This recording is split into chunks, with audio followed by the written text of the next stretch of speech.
So here's how you do a digital filter in Signal Chain Designer.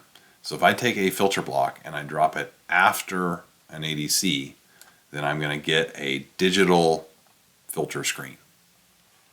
If I take a filter block and I drop it before the ADC, then I'm going to get the analog filter screen.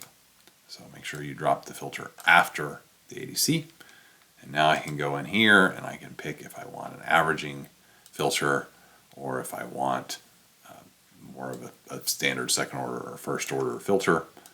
The tool is not going to give you, here are your FIR taps or here are the IRR taps or whatever, but it will give you a good idea of how a filter will work on your signal chain. So let's say we're going to do a moving average. Let's say we're going to do 16 averages. We can say use the circuit, and now it's going to show us that filter. We can also gang filters together. So for example, we wanted to have two of these together, then we can do multiple digital filters at the same time, and those will work together.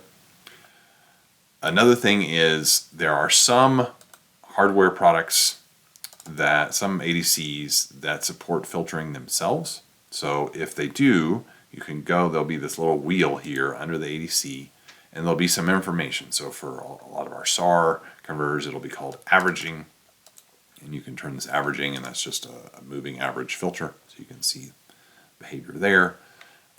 If it's a sigma delta, generally you invoke that with, there'll be some other information, or it may be that you change the output data rate, and then it will automatically change the filter based on the output data rate. So you can do that.